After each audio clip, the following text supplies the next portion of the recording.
आइए उज्जैन के महत्वपूर्ण समाचारों की प्रस्तुति आपके सामने की है। आज से छठ पर्व का आगाज हुआ। खरना के साथ छठ पूजा पर्व शुरू हुआ। अब छठ पूजा का पर्व है ना, बहुत अति महत्वपूर्ण है। यह जल थल और नभ की पूजा का पर्व है।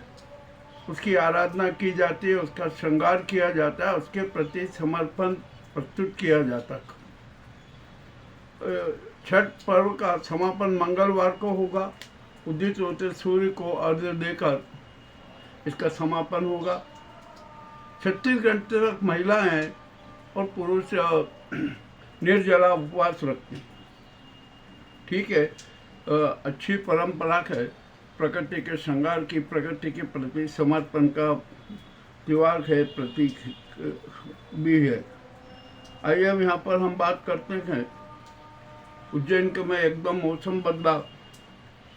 3 बजे 2:30 से 3 बजे के बीच में हल्की बूंदाबांदी हुई और उसके बाद अभी तक निरंतर, जब तक मैं समाचार प्रसारित कर रहा हूँ, हल्की हल्की वर्षा जारी है। हो सकता है कल भी वर्षा रहे और 2-3 दिन तक ऐसा ही माहौल बना रहे। यानी 2025 का पहला मावठा आज से शुरू हुआ। अब यहाँ पर होगा ये कि इस मावठे के बाद ठंड का असर जरूर नजर आएगा। ठीक है, जो भी है ना, प्रकृति का नियम है, प्रकृति चेंज रहती ही है, कुछ मामला होता ही है। अब यहाँ पर आइए, यहाँ पर उपज मंडी में बड़ी विचित्र स्थिति हो गई। भावांतर योजना के तहत सोयाबीन की खरीदी करना थी, वो पोर्टल ही नहीं खुला और मात्र 8-10 ट्राली के उससे ही पर्चियाँ निकाली गई, बाकी सब हो गया। बाद में फिर दूसरे व्यवस्था के हिसाब से मामला निपटाया गया, जो भी हो। और यह भावांतर योजना में बहुत शातिर खेला हो रहा है, और क्या खेला होगा इसका भी हम आपको संपूर्ण विवरण प्रस्तुत करेंगे। ठीक है, अब जो भी होगा ना, क्या किया जाएगा।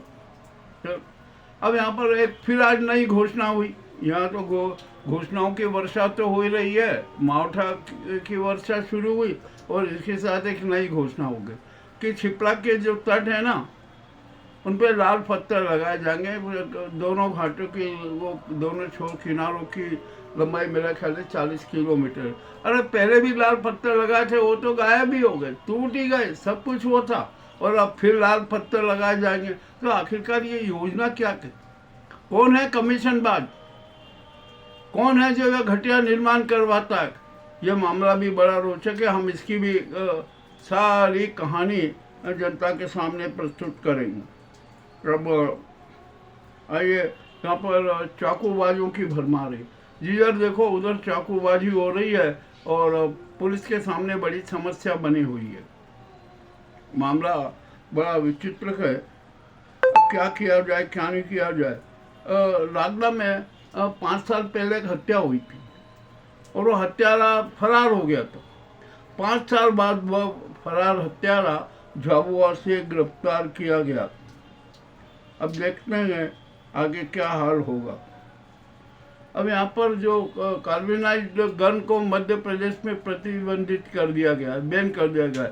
उज्जैन में भी कार्बाइन बंदूक के 7 प्रकरण हैं। 7 बच्चे प्रभावित हुए हैं और अब तो उनका है ना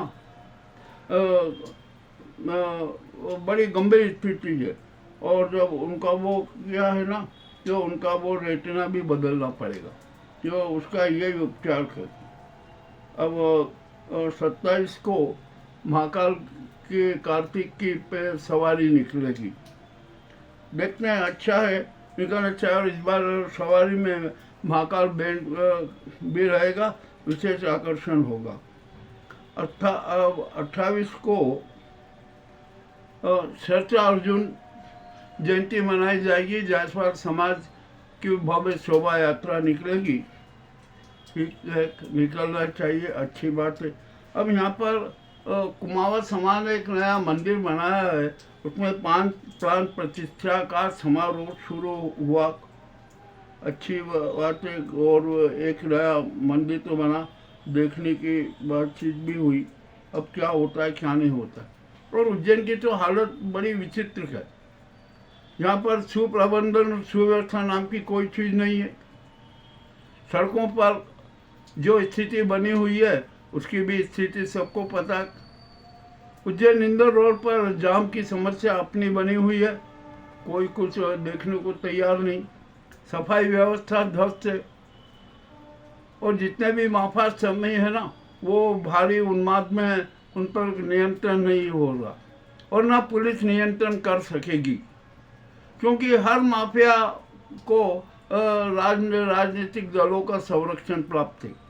जो भी होगा ना, जो खामियाजा तो जनता को भुगतना ही पड़ेगा।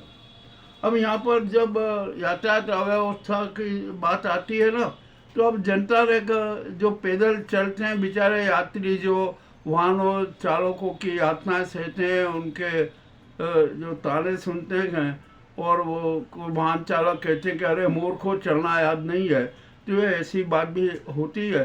किंतु पुलिस और प्रशासन और यातायात पुलिस कोई व्यवस्था सुधारने को तैयार नहीं। अरे जो एकांगी मार्ग है उनका ही पालन नहीं हो रहा है।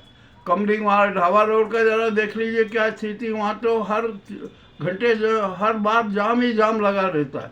वहाँ भी एक एकांगी मार्ग कर दीजिए ना, घोषणा कर दीजिए। और जितने भी एकांगी मार्ग आपने घोषित किए हैं ना, उनका सख्ती से पालन तो करवा दीजिए।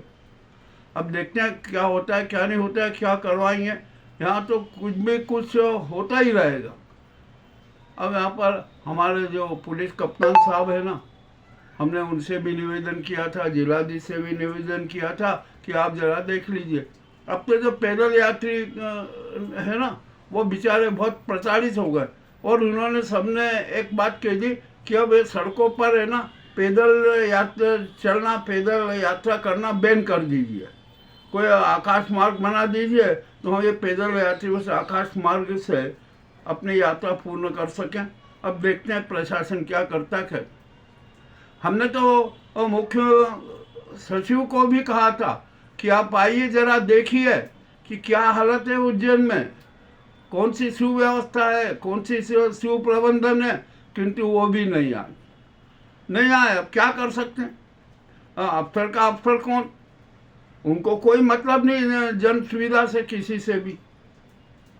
जो चल रहा है ना, यथा स्थितिवादी व्यवस्था में ही उज्जैन शहर को अपनी जीवन यात्रा पूर्ण करना पड़ेगी। और उज्जैन में क्या क्या हो रहा है, कितनी अप्रियता हो रही है, इसकी जब हम सच्चाई सामने रखेंगे ना, तो जनता, पुलिस, प्रशासन, नेताशाही और सबको धिक्कारेगी। और यहाँ पर जो इन साधु संतों और ये मनोवादी चिंटियों की जो हीन हरकतों का भी हमें संज्ञान हो रहा है ना, वो भी अपने आप में विचित्र है। अब जो भी है क्या कर सकते हैं। और जनता भी तो यथास्थितिवादी है। जनता सड़कों पर उतरती नहीं है, जनता अपना विरोध प्रदर्शन नहीं करती है। और यहाँ पर कांग्रेस की स्थिति तो बड़ी विचित्र है। लगता है कि अब तो ऐसा लगता है कि शायद उज्जैन शहर में कांग्रेस है ही नहीं। चले जो भी, अब क्या कर सकते हैं, किसी को कुछ कहना नहीं है। जो भी यहाँ चलता रहेगा, ये सारी स्थिति बनी रहेगी। अब इसके अलावा और क्या कहें उज्जैन का। ये जो प्रमुख समाचार हैं ये हमने प्रस्तुत कर दिए हैं। तो उज्जैन की जनता को तो है ना, यथा स्थिति में ही अपनी जीवन यात्रा पूर्ण करना पड़ेगी। सुप्रबंधन और सुव्यवस्था की आशा छोड़ दीजिए, बिल्कुल मत रखिए, कुछ भी नहीं होगा। आपको तो अपना इस प्रताड़ित व्यवस्था में ही अपनी जीवन यात्रा पूर्ण करना पड़ेगी। अब मावठा आ गया है, मावठा कैसा होगा, क्या होगा, कितने दिन तक रहेगा, कुछ अभी कहने की स्थिति नहीं है। ठीक है यहाँ पर। और यहाँ पर तो टोपेबाज भी बहुत हैं, अलग अलग तरीके से टोपेबाजी करते हैं। एक टोपेबाज है जो फर्जी चेक दे देता है, फर्जी चेक देकर टोपेबाजी करता है। अब उसकी भी गिरफ्तारी, और ऐसे कितने ही चेहरे, अब सबकी गिरफ्तारियां होना ही यह होगी, निश्चित होगी। और मीडिया की स्थिति तो बहुत खराब है। यहाँ पर 20 से 25 तो ऐसे चेहरे हैं और ऐसी ऐसी गैंग है कि जिनका लक्ष्य धनखोरी हो तक। अब यह स्थिति उज्जैन की है। देखते हैं क्या होगा क्या नहीं होगा, किस तरह की व्यवस्थाएं होगी, कैसे चलेगा। जो भी है ना, ठीक है, सब चल रहा है। महाकाल के भरोसे उज्जैन है। अब महाकाल जैसा चाहेंगे वैसा ही उज्जैन रहेगा। बहुत बहुत धन्यवाद।